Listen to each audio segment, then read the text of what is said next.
Hi, this is Shambhavi. Welcome to my weekly podcast about spirituality, love, death, devotion, and waking up while living in a messy world. The Satsang with Shambhavi podcast is recorded live each week with students of our nonprofit community, Jayakula. For more information and to find out about attending a satsang, visit jayakula.org. Thanks for listening. Much love to you, wherever and however you are. So this is a new translation of one of my favorite texts from the Kashmiri Tantric tradition. The text is called the Shiva Stotravali, and there's a few different translations into English of it. One very beautiful one that's probably not completely accurate, but it's really a lovely translation by a woman named Constance Rhodes. But this one is a newly released loose translation. It's sort of by Swami Lakshmanju. It's really hard to characterize how he related to these texts. On the one hand, you could say that they're loose translations. On the other hand, you could say they're the most accurate translations because he's translating the real essence meaning of these words. So his students got together and took a lot of different teachings that he gave on the Shiva Stotravali and sort of combined them into this text. And it includes both his riffs on the words of the different parts of the text and also conversations that he had with students during the teachings, which were recorded and that now have been translated. The Shiva Stotravali was spoken really by Utpaladeva, who lived a couple of generations before Abhinavagupta. The text in here, it's sort of a loose collection of devotional words. A lot of them were spoken in various states and then written down by his devotees. I don't know if all of them were spoken because Utpaladeva was also a great scholar, so there was nothing to prevent him from writing now and then. He wrote lots of books of view teachings. And it's definitely the book from the Kashmiri tradition that I keep going back to after my interest in the more scholarly view teachings came to an end, more or less. Because when you're living those teachings, you don't really need to read about them. At one time, it was very exciting for me to read about them. But now I just find these to be the most exciting words. So this is from chapter 1 called The Ecstasy of Devotion. O Lord, those people for whom this whole universe has become one with your consciousness and one with your presence. Presence is energy and consciousness. Presence is something you can feel. O Lord, those people for whom this whole universe has become one with your God consciousness and one with your presence, for those people who feel your presence in each and every part and parcel of the worldly field, those are really your devotees. So the ones who can feel the presence of Lord Shiva, or whatever you want to call it, that, in everything, in the worldly field, in a cup of tea, in a piece of music, in a stoplight, in everything. Those who can feel you in everything, those are your real devotees. For them, where is not a shrine? A shrine is also a shrine for them, meaning one that everyone agrees is a shrine. But a bathroom is also a divine shrine for them. This is now Swami Lakshmanju talking. So the first part that I read is his rendition of the verse, and now this is his commentary. And a clean place is also a shrine for them, and everywhere there is the possibility to attain God consciousness for them. They can attain God consciousness in this struggling state of the universe, not only in a temple. In a temple they attain God consciousness, but in outward worldly states also they attain God consciousness For them, there is no difference. This is the value of the kinds of practices that we do, which all have as their aim on some level or another the recognition of that presence in us, without us, and in everything. So at first you might have some experience of it being, it's in my heart. It's out there, but it's not in here. It's in my mind or in my consciousness, but it's not in my coffee cup. Or I can't experience it in my coffee cup. And eventually, through doing the practice, you are able to have that experience of that being everywhere and everything being made of that. And at that point, there's no difference between a temple and a bathroom. And then Swami Lakshmanju translates another verse. O Lord, you are the nature of everybody. You are the nature of everybody. And then Swami Lakshmanju says, everybody is attached to his own nature, to his own self. In the limited way, right? We're all attached to something about this, being ourselves. For example, you like yourself. You want to live. You don't want to be worried in any way. And everyone feels the same way. And that is himself in the real sense, your nature. God's nature. So loving you, loving God, he writes it with a capital U, is automatically achieved by everybody. Because everyone loves themselves.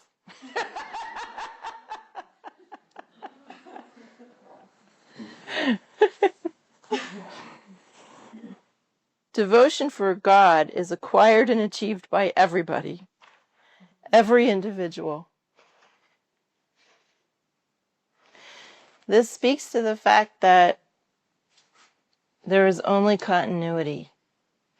That everything works the same way in our experience as it does in the most enlightened experience.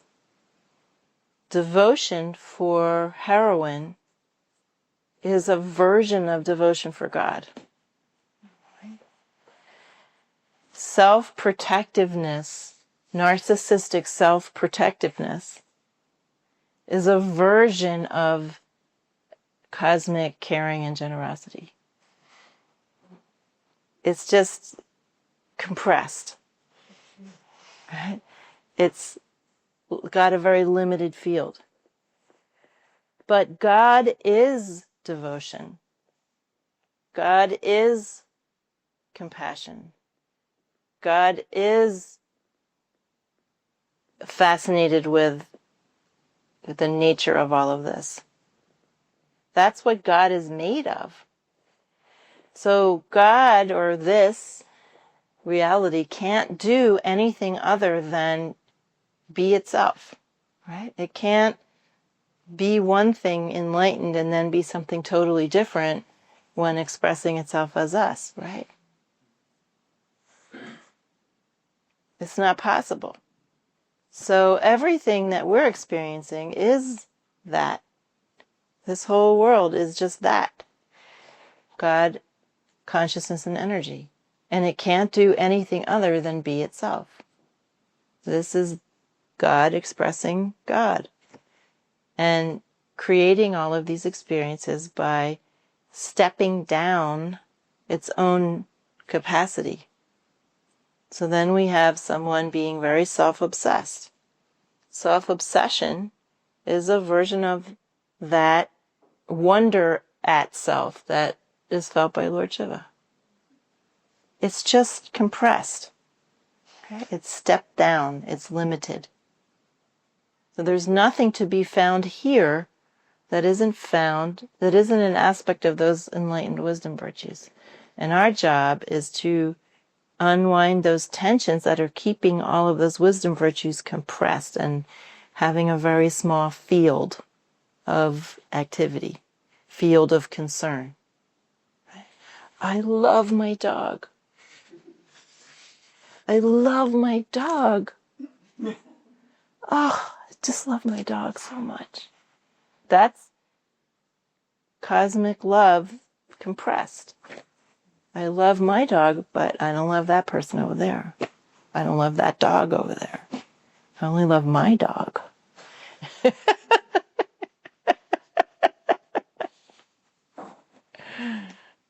But it's the same love. It's the same divine love, just expressed in a more limited way. There is nothing here that is not also an aspect of enlightened self. Absolutely nothing. And this is why we can use how we are to discover those cosmic wisdom virtues. As we just let go of our tensions through doing various sadhanas and through grace, then those wisdom virtues that were like those kind of paper flowers that, you put in water and they expand, those wisdom virtues that were all dried up, and pour the water of devotion and sadhana on them, and they become these beautiful creations. We already are all that. This is why we don't have to make anything up. We don't have to act compassionate or act in any particular way. We're not faking it till we make it. We have already made it from the beginning. We are only changing the experience of this by relaxing our tensions. That is the whole practice. There's really nothing else to it. And when we do that, then we start to experience this presence that Swami Lakshmanju and Utpaladeva are talking about. That just happens naturally. This is Utpaladeva. O Lord, when you are achieved by some particular yoga exercise or by a particular meditation, and you are achieved when a person, a devotee, is sentenced to a cave or some secluded corner and remains without the struggle of participating in universal activities, then you are achieved by some particular adoption of a particular yoga, but this is deceit. In a real sense, this is deceit. And then Swami Ji says, to give up the world and achieve God consciousness, you will never achieve God consciousness. You will never achieve God consciousness after shunning the activities of the universe. On the contrary, when you are situated in the universe and you are given to the universal activities, meaning everyday life, then there is the possibility of achieving the state of God consciousness. So it seems that this universe is not separate from the state of God consciousness. The universe, meaning the manifest universe, everything we experience every day, I mean, he's kind of using a grandiose word, universe. And here in the Sanskrit it just says everything that is. Everything that is the real manifestation of God consciousness. And this universe is just the reality of his nature.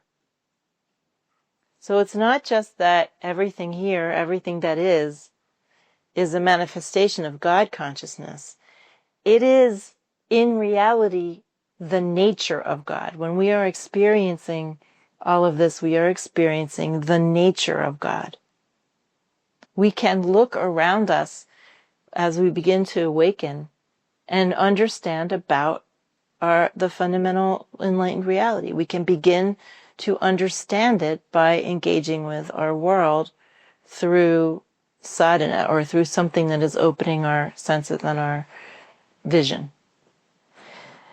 If you shun this reality of his nature, how can you achieve God consciousness?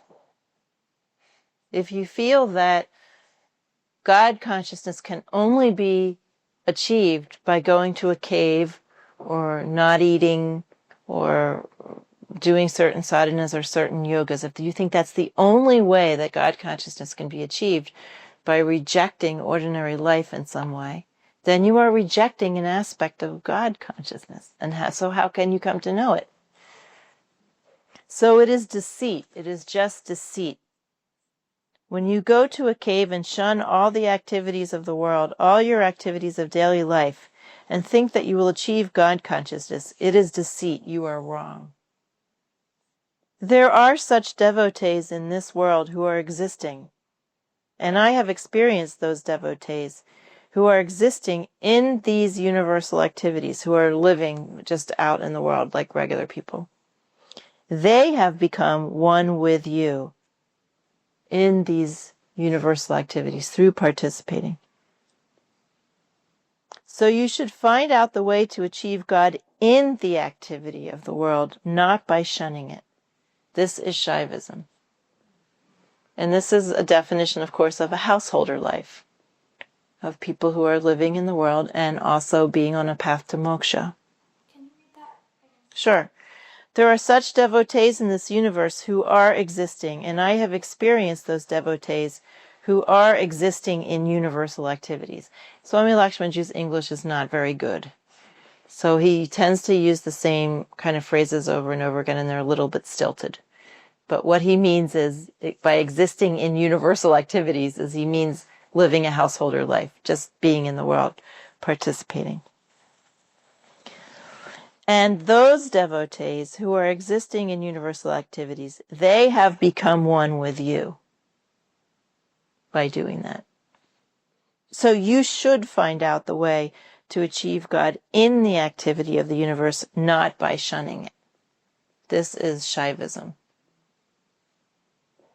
The real way of perceiving God is to perceive God in each and every action of life. Though this is a more difficult path in a way, because we have to train ourselves, as we talked about over the weekend, we have to train ourselves to remain undistracted from the presence of God or this ultimate reality. I just use the word God, but it really isn't important. God is not a belief. There's no sense in which I'm believing in God or anybody has to believe in God. If you believe in God, you're lost, because that means you've given up on the effort to actually perceive God. Belief is, in this tradition, very much a booby prize. It's handing over your most precious capacity, which is to directly perceive the intelligence and compassion and creativity and mercy and playfulness of this reality. So I just use the word God because it's handy. But if you want to use some other word, that's fine. So being a householder and being in everyday life, in some respects, is harder than going to an ashram or going up and living in a mountain cave or a mountain chalet, or separating yourself in some way, right? It's harder because we have many more distractions, external distractions. Of course, if we went to the Himalayas or we went somewhere else, we'd find we still had many, many more internal distractions. As Swami Satyananda said, there is no noise in the city and there is no peace in the Himalayas.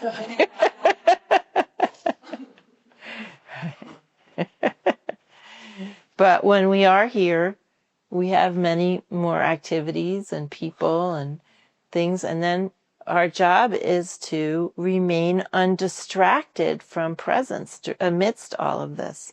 That is the practice. First, to recognize the presence of this reality, its essence, nature, and then to remain undistracted from that. Swami Lakshmanji describes Bhairava, which is his name for it's like the name in Shaivism for Lord Shiva is Bhairava, the fierce form of Shiva. He says he's just overflowing with excitement. His own nature is so, he's just like,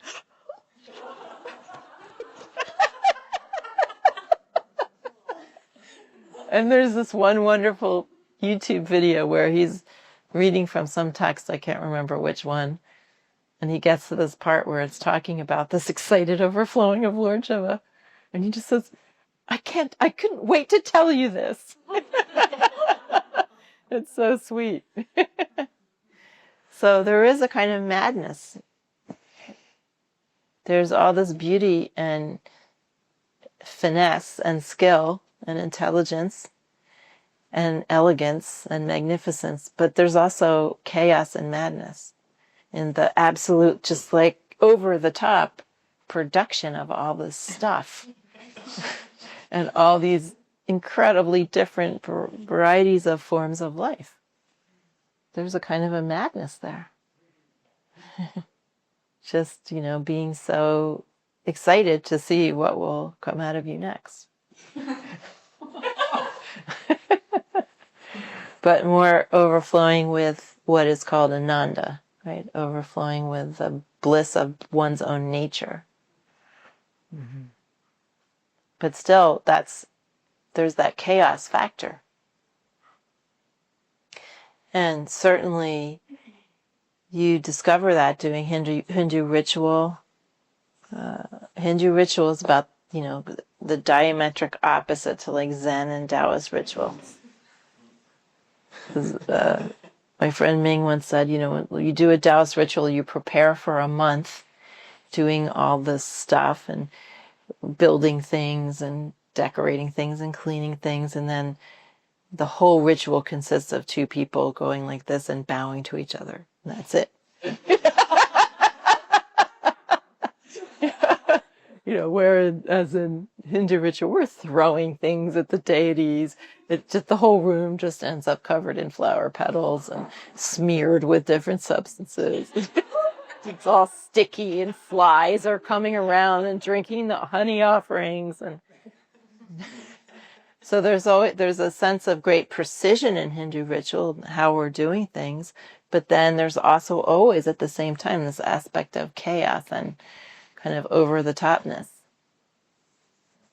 I love that about it.